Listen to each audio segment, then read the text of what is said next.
Hi guys, welcome back to my channel. So guys, आज की video में मैं आपके साथ ब्राइडल मेहंदी की कुछ क्लिप शेयर करने वाली हूँ और साथ ही एक छोटा सा मैसेज और एक स्टोरी शेयर करने वाली हूँ जो कि मेरी है और कुछ ऐसी बातें जिन्होंने मेरे को काफ़ी ज़्यादा हर्ट किया था। तो कुछ टाइम पहले मुझे किसी ने ऐसे बोला था कि ये तो कुछ नहीं कर सकती ज़िंदगी में, तो रोटियाँ ही पकाती रहती है, मेहंदी लगाती रहती है, मेकअप करती रहती है और ये तो बेकार है, इसके बस का नहीं है कुछ। और जब मैं ये चीज़ें सुन रही थी ना तो मेरी आंखें भर गई थी और 2 दिन तक तो मैं एकदम चुप सी हो गई थी। मुझे बहुत ज़्यादा चुप गई थी वो चीज़ें और 2 दिन से मतलब एकदम सुन्न सी हो गई थी, किसी से बात नहीं कर रही थी और ऐसी मतलब बेड से भी नहीं उठी थी। तो फिर उसके बाद मैंने अपने फ्रेंड से ये चीज़ शेयर करी और शायद मैंने वो एक्सेप्ट कर लिया था कि मैं कुछ नहीं कर सकती, मैं बेकार हूँ ये सब। फिर मेरे फ्रेंड ने मुझे कहा कि जिसने तुझे ये कहा है वो क्या करते हैं, और फिर मेरे को रियलाइज़ हुआ कि जो मेरे को ये बोल रहे थे वो खुद कुछ नहीं करते, उन्होंने खुद कुछ भी नहीं किया अभी तक। तो फिर मैं थोड़ा ठीक हुई और फिर अभी मेरे लिए उन बातों की कोई वैल्यू नहीं है, बट एक टाइम था जब मुझे वो चीज़ें बहुत ज़्यादा हर्ट हो गई थी।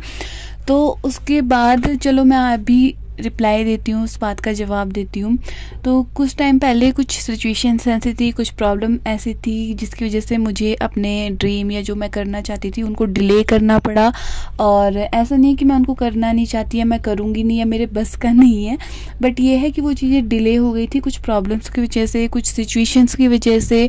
तो और मुझे उस बात का 1% भी अफसोस नहीं है, क्योंकि मुझे ये लगता है कि जिस टाइम पे मुझे जिस जगह होना चाहिए था मैं उस टाइम पे वहाँ थी और जिसको मेरी ज़रूरत थी मैंने उस टाइम पे उनका साथ दिया। तो मुझे इस बात का प्राउड है, 1% भी अफसोस नहीं है मुझे कि इसकी वजह से मेरी ड्रीम छूट गई। और ऐसा नहीं हुआ कि ख़त्म हो गई है मेरी ज़िंदगी जो मैं कुछ कर ही नहीं सकती।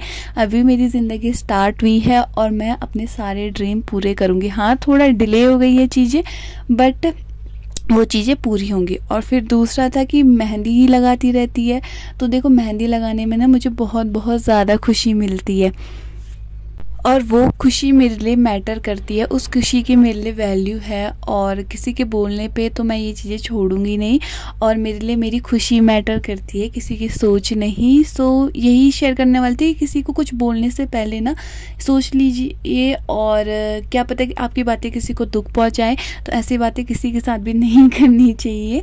सो बस अभी की वीडियो में इतना ही शेयर करने वाली थी। वीडियो पसंद आए तो लाइक ज़रूर कर दीजिए। So thank you, bye bye.